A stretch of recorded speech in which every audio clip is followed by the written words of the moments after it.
Hello, I'm David Lehman. Welcome to As the Key Turns. Today what I'd like to do is start a series of videos about Thomas Silverstein, the guy that killed Officer Klutz in 1983. Now, it's been said that he has got over on the Bureau, that he was a big winner, that he had, ow, stop!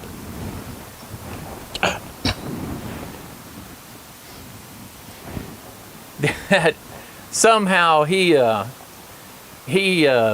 got the best and on the Bureau by murdering an officer. And in his own words, which you're going to hear after this introduction, if my cat don't scratch me anymore, his regrets. And at the end of each one of these little segments, I'm going to give my comments. And at the very end of the series, I'll give the government response to his letter, since this letter was a request to be relieved of solitary confinement. Basically, all I'm doing with this series is getting his side of the story, except for the final one where I let the government respond. Now, I will tell you, I am not sympathetic to Mr. Silverstein.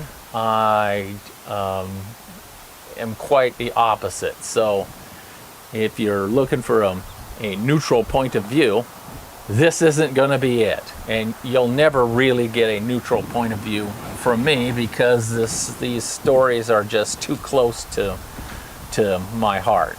So, sorry about that. If you're looking for neutral commentary, you'll have to go with somebody that's not as emotionally attached to these stories as I am.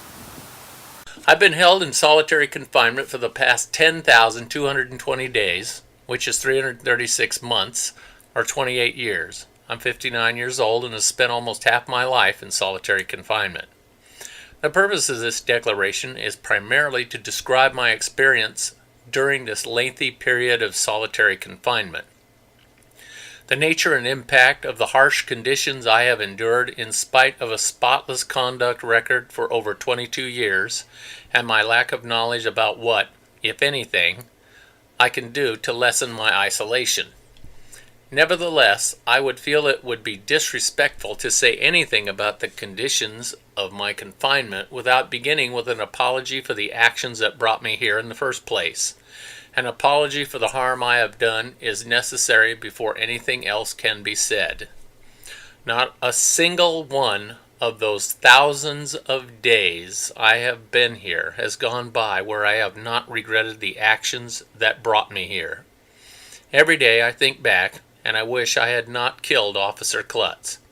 I know that some people will continue to find this hard to believe, but I want it to be understood that it is not only because of my confinement that I feel this regret. I feel this way because I know what I did was wrong. I have become a person who recognizes and respects the value of the life of another. People can and do change. I know I have. I have become someone who is deeply sorry for having done such terrible harm to others. I saw the Klutz family once at my sentencing hearing. Until that moment, I had never thought of Officer Klutz as having a family. As soon as I saw his children, I recognized that I had hurt people more than just Officer Klutz. I wonder about his kids regularly, and I hope that they are okay and have been able to start families of their own. I have apologized publicly via my blog to Officer Klutz's children. I know his daughter saw my apology because she replied on the blog.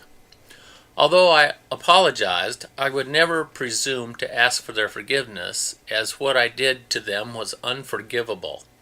But I wish for it just the same, and I wish I could repair the damage that I have done to other people's lives. I also regret my actions because they have harmed my own children. They have suffered because their father was not there for them.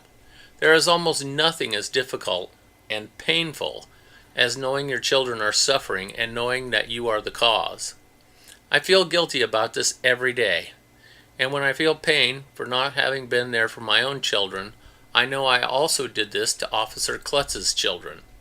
I am the reason they, like my own children, grew up without a father, and I am sorry for that. When I look back now, it is hard for me to understand how I made the choices I did. There is no justification for my actions. I wish I could go back and stop myself, though I know this is impossible. I recognize the pain I have caused others, including my own family and children, and in response to that, I have worked hard to become a different man. Although I cannot repair the damage I caused, I am committed to non-violence. It is a promise I have made to myself and one that I hope honors those I have hurt. It is a promise I have every intention of keeping. I understand that I deserve to be punished for my actions. I do not expect ever to be released from prison. My hope is simply to be allowed, like other prisoners, to earn the privilege that are warranted by my consistent good conduct. I do not consider myself to be part of any prison gang, nor do I want to be a part of any prison gang. I just want to serve out the remainder of my time peacefully with other mature guys doing their time. The BOP has singled me out and treated me differently. Although the BOP suggests that I am an irrational to think that they are singling me out, I do not agree. I believe it is that they have been doing, and I can understand why they would do it. I believe I have been treated worse than any prisoner in the BOP. I read Dr. Haney's report that I am the most isolated prisoner he has ever seen. It sometimes seems that the BOP is trying to test me, to provoke bad behavior so that they can justify their treatment of me. For example, when mentally ill people who scream all night are placed in my unit, it feels like the BOP is trying to see if they can make me break a rule. I tolerate the incessant noise, though, because I don't want to break the rules. I want to earn my way out of solitary. I also believe the BOP has purposely put known informants in cells and recreation areas around me in order to see if they can discover any negative information about me. There is nothing to know, as I am simply trying to follow the rules.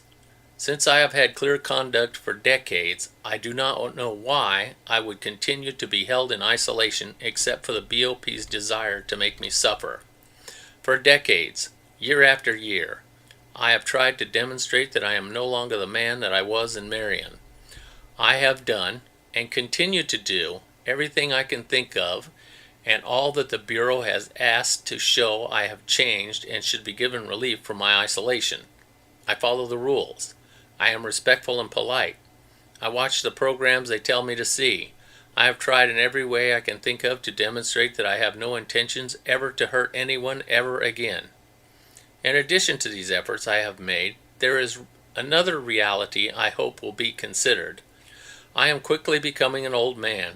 I spend most of my days crocheting items for my family and my legal counsel and working on my artwork. It is hard to reconcile the BOP's description of me as frightening and scary when the people who see me here know I am a man peering through bifocals trying to count the number of stitches to make an Afghan. Although I think the way some officers have treated me is in violation of BOP rules, I understand why they act this way.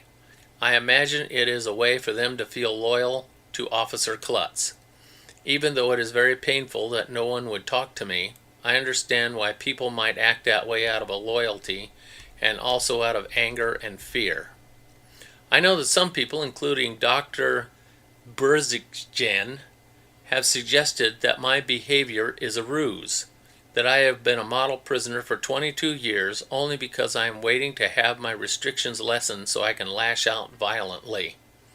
They also say that I haven't acted out because I can't, that my conditions are so restrictive that there's nothing I can do. But this is just not true. I could have yelled at, or been disrespectful to, or spit at the officers.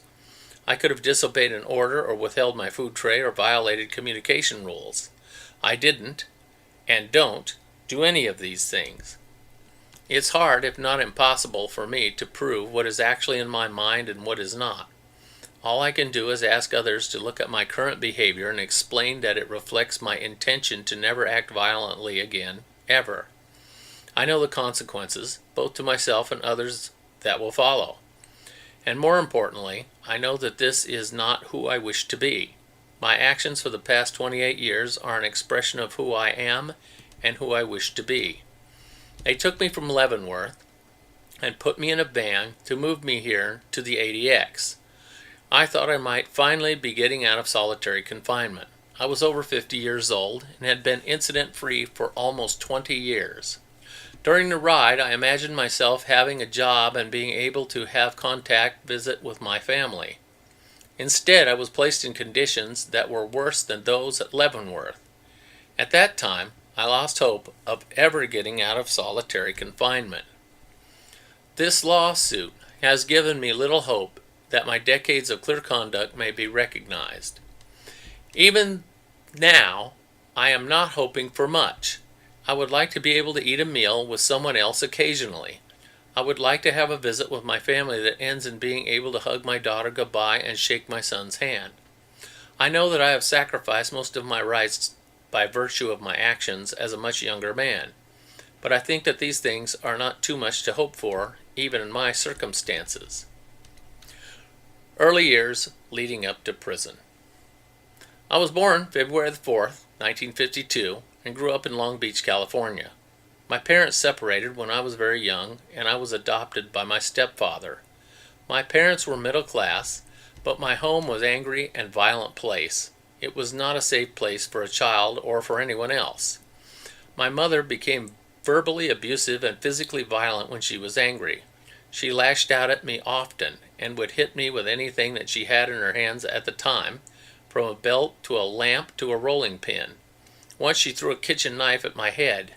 Not only did she hit me and my sister, but my mother also would hit my stepfather when she was angry with him. There was constant physical aggression in my home. My mother's lesson was that the only way to be strong was to be violent. She believed this. Once I was beaten up by another kid, and my mother told me that if I didn't stand up and fight for myself the next time this happened, she would take the belt to me herself when I got home. I was miserable at home and also very confused. I began to run away. Eventually, these runaways ended up with me being placed in juvenile offender centers. These too turned out to be dangerous places, full of people who harmed those that they thought were weaker than themselves. There, I learned the single most important survival skill was to stand up for myself so that people didn't think I was weak and prey upon me. By the time I was 19, I landed in San Quentin prison on an armed robbery charge. When I was released on parole, I fell back into the same behavior. After that, I was soon arrested for robbery I committed with my biological father and my cousin, Gerald Hoff. I was 23 when I was sentenced to 15 years for that robbery. My share of the proceeds was a few $100s. My life on the outside was over forever. Early incarceration in Leavenworth and Marion federal penitentiaries. When I entered San Quentin, the prison system was unstable and there were regular race riots. However, it was not long before I finished my state time and was transferred to federal custody in United States Penitentiary, Leavenworth. Life inside USP Leavenworth was strictly divided on racial lines. Newcomers had to be careful not to show any weakness, or word would get around that guys would take advantage of you. Because of the violence, I believed it was necessary to align myself with others for my own safety. In November 1980, I was charged with and convicted of the murder of a fellow inmate, Danny Atwell. I am innocent of this crime, and the conviction was subsequently reversed. At the evidentiary hearing, before this case was reversed, the main witness against me, a prisoner who had benefited greatly from his testimony, admitted that he had lied and recanted his testimony. Unfortunately, this information only came out after I had been transferred to the control unit in USP Marion. The control unit in any prison is the most punitive and restrictive part of the prison. This had special meaning in Marion, which was the highest security, most restrictive federal prison at that time. It was known among inmates that Marion was built to replace the old Alcatraz penitentiary. Prisoners from across the country who were hard to house were sent there, and it soon became one of the most violent prisons in the system. Fights, riots, and assaults on prisoners and staff occurred regularly. There was significant conflict between the staff and prisoners at Marion. Even in the control unit, it was extremely dangerous. Prisoners were armed with homemade knives or who had access to obtaining weapons at all times. It is hard to explain how it felt to feel afraid that you could be killed essentially at any moment. Even in their individual cells, prisoners were not safe. I feared attacks on my life at all times from both prisoners and staff. The pressure to stand up for myself and not allow others to perceive me as weak was immense. Prisoners continued to be killed even in the solitary and extreme conditions. In 1982, I was convicted in the death of Robert Chappelle, a murder I was not guilty of. I pled innocent and maintain my innocence to this day. I never knew Chappelle and had never spoken to him and had no responsibility for his death. The fact that I was alleged to have been responsible, however, created an additional set of dangers for me at Marion. After the death of Chappelle, the BOP transferred inmate Robert Cadillac Smith to Marion. Though I had never before heard of Cadillac Smith, I learned that he had been friends with Chappelle. Soon after his arrival, Cadillac Smith began making it known that he planned to kill me to avenge Chappelle's death. Despite these threats, the BOP housed Cadillac Smith within 3 cells of me at Marion. Since I hadn't killed Chappelle, I had nothing against Cadillac Smith prior to his arrival, but I became very apprehensive about him once these threats began. I became aware that the BOP now claims Cadillac Smith was the leader of a DC gang, but at the time I did not know this, or even of a gang called the DC Blacks. I only learned that the BOP claims that Cadillac Smith was the leader of the DC Blacks when I read Pete Early's book about 10 years after I was housed in Marion. Cadillac Smith attempted to kill me on 2 separate occasions between December 1981 and September 1982, once with a homemade zip gun that thankfully failed to fire, and a second time with a knife.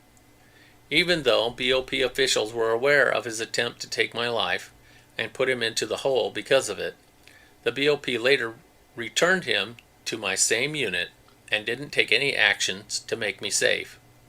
When he returned, Cadillac Smith continued to tell me and others that he was going to kill me. Believing that Cadillac Smith would not stop until he succeeded in killing me, and seeing that the BOP was not going to take any measures to help protect me, I killed Cadillac Smith on September 27th, 1982. Although at the time I believed I was acting in self-defense, I deeply regret my actions. I am very sorry for the pain I have caused the Smith family. After I killed Smith, I lived in constant fear of reprisals. It was in this state of mind, and believing that I was in a life-threatening situation, that on October 22, 1983, I killed Officer Klutz. I regret my actions and am so sorry for the death of Officer Klutz. I am also deeply sorry for the pain I have caused the Klutz family. Even writing this declaration, I feel my words of regret are inadequate to explain the remorse I feel and how much I am sorry for these actions. USP Atlanta, the side pocket cell. On November the 2nd, 1983, I was transferred without notice to USP Atlanta pending my trial. When I arrived in Atlanta, I had no idea of what kind of conditions I was going to be held in or how long I was going to be there. Although I did not know it at the time, the director of the BOP, Norman Carlson, issued a memorandum ordering that I be imprisoned under special security measures. These special measures included an order that I be placed under no human contact status indefinitely. The officers took this order seriously. They never spoke to me unless there was no way to avoid it. They spoke only to give me orders. When I spoke to them, they ignored me. I was confined to a special part of the prison known as the side pocket. The side pocket contained 3 adjacent cells, one of which was a shower. I was rotated between the cells. Apparently this was for security, though no one else was housed in or ever came into the side pocket. The side pocket was incredibly isolated. I was deep underground and there was no windows in the side pocket. The side pocket cells measured approximately 6 feet by 7 feet, almost exactly the size of a standard king mattress. The cell was so small that I could stand in one place and touch both walls simultaneously. The ceiling was so low that I could reach up and touch the hot light fixture. My bed took up the length of the cell, and there was no furniture at all. There was no desk. There was no chair. There was no place to store clothing or anything at all. I could lie down, I could sit on my bed, or I could stand. When lying down, I could easily touch both ends of the cell, one with my head and the other with my feet. The walls were solid steel and all painted white. I was permitted to wear underwear, but I was given no other clothing. Shortly after I arrived, the prison staff began construction on the side pocket cell, adding more bars and other security measures to the cell while I was within it. In order not to be burned by sparks and embers while they welded more iron bars across the cell, I had to lie on my bed and cover myself with a sheet. It is hard to describe the horror I experienced during this construction process. As they built new walls around me, it felt like I was being buried alive. It was terrifying. During my first year in the side pocket cell, I was completely isolated from the outside world and had no way to occupy my time. I was not allowed to have any social visits, telephone privileges, or reading materials except a Bible. I was also not allowed to have a television, radio, or tape player. I could speak to no one, and there was virtually nothing on which to focus my attention. I was not only isolated, but also disoriented in the side pocket. This was exacerbated by the fact that I wasn't allowed to have a wristwatch or a clock. In addition, the bright, artificial lights remained on in the cell constantly, increasing my disorientation and making it difficult to sleep. Not only were they constantly illuminated, but those lights buzzed incessantly. The buzzing noise was maddening, as there was no other sounds at all. This may sound like a small thing, but it was my entire world. Due to the unchanging bright artificial lights, and not having a wristwatch or clock, I couldn't tell if this was day or night. Frequently, I would fall asleep, and when I woke up, I would not know if I had slept for 5 minutes or 5 hours, and would have no idea what time or time of day it was. I tried to measure the passing of days by counting food trays. Without being able to keep track of time, though, sometimes I thought the officers had left me and were never coming back. I thought they were gone for days and I was going to starve. It's likely they were only gone for a few hours, but I had no way to know. I was so disoriented in Atlanta that I felt like I was in an episode of The Twilight Zone. I now know that I was housed there for about 4 years, but I would have believed it was a decade if that is what I was told. It seemed eternal and endless and immeasurable. Throughout my time in Atlanta, I was never fed a hot meal. There was no air conditioning or heating in the side pocket cells. During the summer, the heat was unbearable. I would pour water on the ground and lay naked on the floor in an attempt to cool myself. The bright lights made the heat worse. It felt like I was in an oven.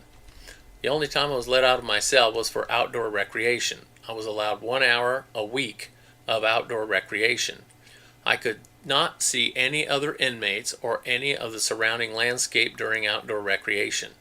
There was no exercise equipment and nothing to do. I was only allowed 1 hour of indoor recreation within the side pocket cell 4 times a week. My vision deteriorated in the side pocket, I think due to the constant bright lights, or possibly also because of other aspects of this harsh environment. Everything began to appear blurry, and I became sensitive to light, which burned my eyes and gave me headaches. Nearly all of the time, the officers refused to speak to me. Despite this, I heard people who I believed to be officers whispering into my vents and telling me they hated me and calling me names. To this day, I am not sure if the officers were doing this to me or if I was starting to lose it and these were hallucinations. In the side pocket cell, I lost some ability to distinguish what was real. I dreamt I was in prison. When I woke up, I was not sure which was reality and which was a dream. For the first 6 months, before a camera was installed in the hallway in front of my cell, I was watched by 2 officers at all times. I found this extremely uncomfortable. It felt like a physical violation to know these people watched, from close proximity, every little thing I did, even my bodily functions. They would not talk to me, but they talked to each other at all hours. This made me agitated, and I couldn't sleep. My correspondence was strictly limited to my immediate family and my attorneys. However, I had fallen out of touch with most of my family, so during this time I only wrote to my sister. I was not allowed paper in my cell and had to ask for it when I wanted to write.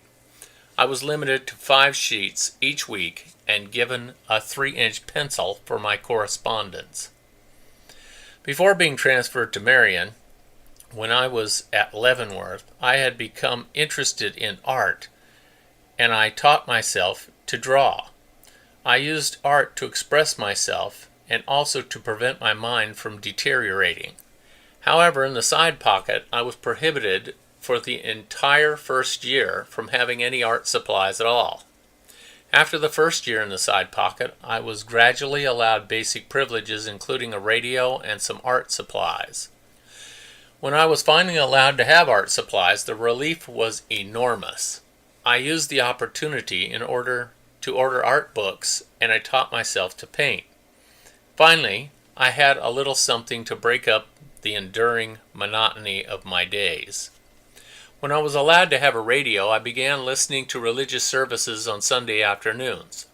During my time in Atlanta, I had no opportunity to discuss my conditions with anyone, and to my knowledge, my placement in solitary confinement was never reviewed. This caused me to worry that I would be kept in the side pocket cell forever. I never knew what I could do to make any of my conditions better. During this time, I became very interested in Buddhism and the Buddhist philosophy. I had requested a Bible and enrolled in a correspondence Bible study course when I first arrived at Atlanta. However, over time, I found a greater sense of connection to the Buddhist teachings on the radio. I had previously practiced yoga when I was at Marion, but in the side pocket cell, my yoga practice became a defining aspect of my life. It took on a spiritual aspect that I had never experienced before. Yoga allowed me to exercise both my body and my mind in spite of being confined in such a tiny cage. It brought me a feeling of peace, at least occasionally. The 1987 riots at Atlanta and my transfer to USP Leavenworth. In 1987, Cuban inmates at Atlanta rioted and seized control of the prison, taking prison staff hostage. Because I was isolated in the side pocket cell, I was unaware of the riot until I heard an unusual noise. I had become accustomed to the familiar sounds of officers' footsteps and teeth clanging, but this was different and much louder. I was initially worried for my own safety when I saw the Cuban inmates enter the side pocket area. However, the inmates did not harm me, but released me from the side pocket cell. I was ecstatic to be out of solitary confinement. I freely roamed the yard and slept outside under the stars for the only time in the last 28 years. The riot lasted 7 days, and during that time I was free to move about the prison and interact with other people. I harmed no one. Instead, during the riot, I was in contact with several members of the prison staff and actively protected 2 staff members from harm. When I saw an elderly correctional officer having a heart attack, I persuaded the other rioters to let him out so he could receive medical attention. I also went out of my way to take care of an officer I knew, bringing him extra food and making sure no one harassed him. This man had made sure that I received all of my food when I was isolated, while items were often missing when the other officers brought my tray. I was glad to be able to show him some kindness in return. I also checked on Lieutenant Howington and made sure he was safe and being treated respectfully. I had always appreciated how Lieutenant Howington used to ask if my cuffs were too tight or painful, when most of the other officers refused to speak to me at all. Although I was unaware of this at the time, I later learned that the FBI and BOP negotiated with the Cuban rioters to turn me over as a gesture of goodwill. The Cuban inmates drugged me, seized me, and carried me out of the prison. As they were taking me out, I begged them to kill me so I wouldn't have to return to extreme solitary confinement. The Cubans ignored my pleas and threw my body over the fence where the BOP officials were waiting to take control of me. Once in BOP custody, correctional officers cuffed my hands behind my back, shackled my ankles, and locked me in a cell. I was not allowed out of my shackles for any reason, even to relieve myself. I was kept in the cell all night and begged the officers to uncuff me so I could use the toilet. The pain of holding my bladder was excruciating. Finally, when I just couldn't hold back any longer, it was clear that I was not going to be let out of the cell or uncuffed. I voided in my pants. The next morning, I was escorted into a van where I was forced to sit in my own urine on the trip to Kansas. I kept asking the officers if I could use the bathroom, and they just replied that I should hold it, even though they knew that this wasn't possible. Throughout the trip, I was never allowed to use the restroom, and so was forced to urinate on myself again. I felt like an animal being transported. Being forced to wear the handcuffs and void on myself was degrading and extremely painful. When the cuffs were finally removed, I had extensive bruising. 2 of my toenails fell off, I think from lack of circulation. I had several comments about what he discussed in this very first part. I don't believe him when he says that he's sorry that he murdered Klutz. What I really heard from him was that this incident of the murder is a detriment to him and his family, and as a side note, the other family too, and he didn't realize when he was stabbing Mr. Klutz to death, dozens of times while the knife was plunging into the man. He didn't realize that the other, he had a family too.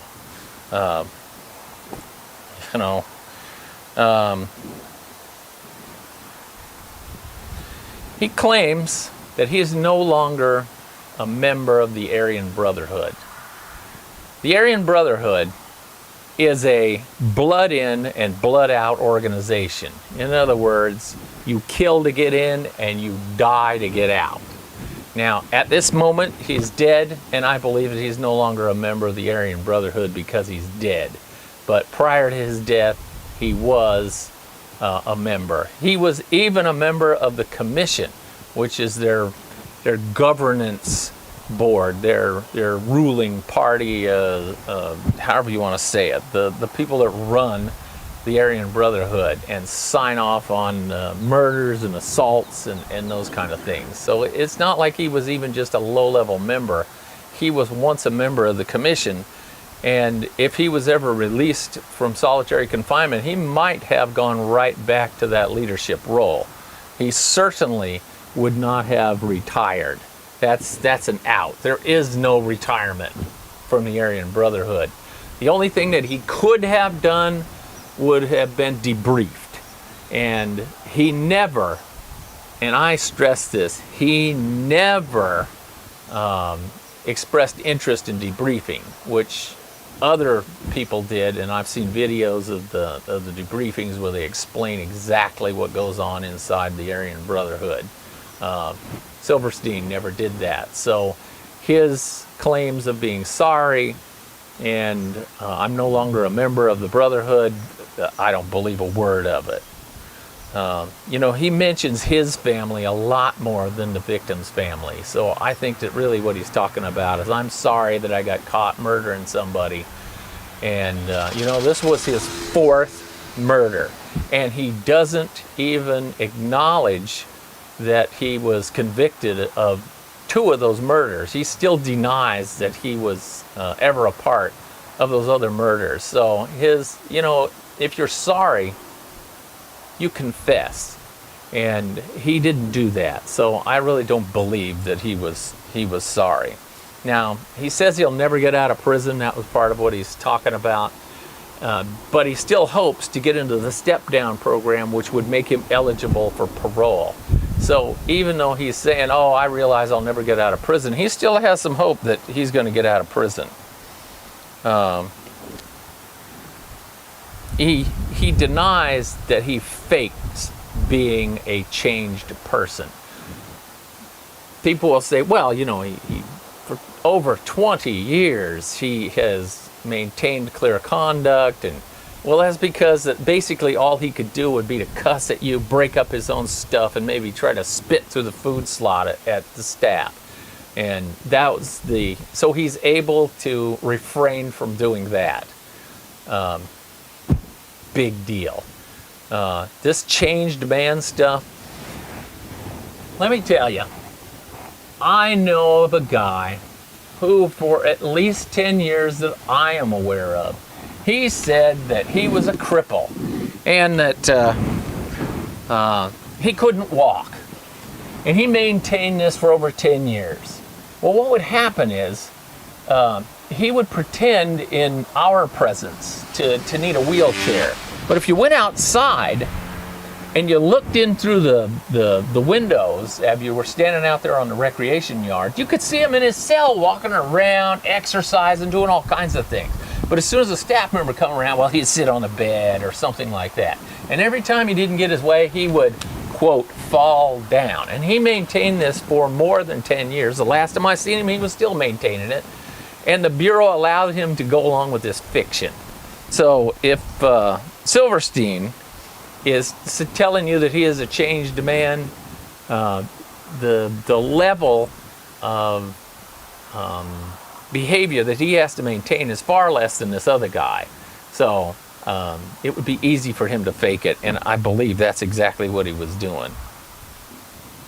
Now, he constantly complains of being moved without notice. That's standard throughout the Bureau. If you are at a level 1 camp, minimum security, and they decide to move you, they're not going to notify you.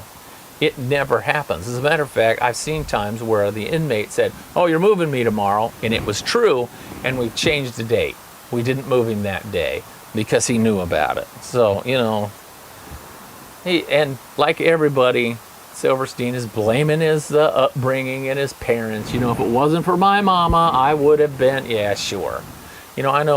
I personally know of people whose parents were similar to what he describes, and they didn't become, mass murderer, serial killers inside of super maximum security prisons. So that kind of falls on deaf ears. This first murder, the one that got him into the Aryan Brotherhood as a full membership, Danny Atwell, he claims that today that, not today, but he claimed right unto his dying day, he didn't do that. He don't know anything about it. And same thing with Robert Chappelle. He claims that he had nothing to do with the murder, even though he was convicted of it. So at least the court thought that he was guilty, and so did the prison. And that's why his next victim, Raymond Cadillac Smith, that's why he murdered him. And he says that he murdered him. And he said it was all in self-defense, And he claims that he was in fear of his life. And it was self-defense that he killed Officer Klutz because apparently Klutz wasn't doing enough to protect him from the DC Blacks. Or now they're called the DC Crew. But then they were called the DC Blacks. And that it wasn't because of all these rumors that I hear. He stepped on his picture, he tormented him, he did this, he did that. What the staff says is that Silverstein was obsessed with Klutz. And what Silverstein says was that he killed Klutz in self-defense because he felt that Klutz wasn't protecting him, and therefore he had to murder him. You know, I've seen inmates try to blow us up with, they're called zip guns. I don't really call them zip guns. They're a paper tube. They roll up, they put some projectiles in it, and they make it explosive behind that, and they try to fire these projectiles at us in like a bomb. Now a hand grenade does about the same thing. It explodes and it has shrapnel that flies out of it. So I consider these things more of a bomb or a hand grenade than I do a zip gun, but the Bureau will call them a zip gun. I call them a bomb. I've seen an inmate try to blow up one of us because he said it was self-defense because the guy was looking at him in an unfriendly manner and refused to engage him in conversation. So that was his excuse, this other inmate's excuse for trying to blow up one of the staff members. So, you know, take these claims of self-defense with a grain of salt, because in most cases it's a crazy logic to them. So I don't believe any of that. And he's complaining about being rotated from one cell to the other. We used to do that at least every 90 days. Every inmate had to be rotated from one cell to another one because, you know, you see the old movies where the guy digs his way out of the cell. Well, it's true. They do that on occasion. And if you continuously move these folks, then they don't have the opportunity to dig themselves out. And at one point at USP Marion, we were moving them every 30 days. So this guy's complaining about being moved every 3 months. Should have been at Marion when I was there. He says he dreams of prison, that his dreams are of prison and solitary confinement. Well, so are mine. And so are most of the people that I worked with. Our dreams are of prison.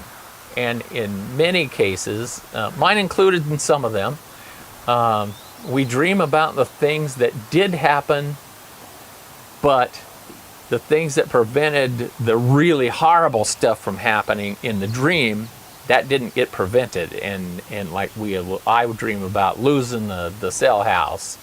I've also dreamed about working with all the dead. Everybody in the cell house, inmates included, were dead. And, you know, I commented on it, and one of the inmates looks at me in the dream and starts laughing and says he thinks he's still alive. You know, it's like, that's something to wake up from. So, us retirees from at least Marion, I don't know about the rest of the Bureau of Prisons, I'm sorry, I just don't have that much contact with people that worked outside of the penitentiary that I did. But most of us, upon retiring, it starts a cycle of dreaming. I know people that said they do it every night. I know people like myself that says we do it several times a month. And I know some people that said that maybe once every couple of months they dream it. So, and I noticed that its intensity, its frequency is going down as I've been retired now 7 years, and it was daily or nightly, and now it's once a week or less. So, you know. Now, during the Atlanta riots, he talks about the Atlanta riots. He claims that he protected staff, and he certainly did not perpetrate any violence on anybody. Now, that last statement may be true. As far as I know, he didn't assault anyone. But as far as his claim that he was protecting staff and he was going around just being Mr. Peaceful is total and complete bullshit. He's lying through his teeth when he tells you that. It's part of the reason that he stayed in solitary confinement. The staff said in their presence that he was advocating their mass murders. He wanted to kill like half the staff to show that they were serious in their demands. And this nonsense that he was protecting people, he never really protected anybody. And what happened was the Cubans who were advocating for some political changes, they didn't want to be sent back to Cuba, where they were in fact executed, several of them. They didn't want to go back to certain firing squads in Castro's Cuba, so they started this riot. And they thought that it would be detrimental to their cause, and I believe that it's true. It would have been detrimental to their cause had they started harming staff. And so they've got this Tommy Silverstein idiot running around talking about cutting throats and gutting people. And what they did is that they gave him a special meal that was full of drugs, and after he was insensible and they thought that they could handle him, they picked him up and threw him over to the fence to the waiting arms of bureau officials who carted him off. So his thing about, well, they just made a deal with the FBI and then they drugged me and threw me over the fence, it's complete bullshit. He's a liar. He was advocating violence if he didn't actually perpetrate it. And the Cubans got rid of him, not for anyone's benefit but their own. And it did go, it was beneficial to them. They didn't call in the squads to start shooting the inmates to regain control of the institution, because they did get rid of Silverstein. So that was pretty much it for my comments on this first part. So, as always, don't be an ass. Hit that like button down there, will you? And thank you for watching.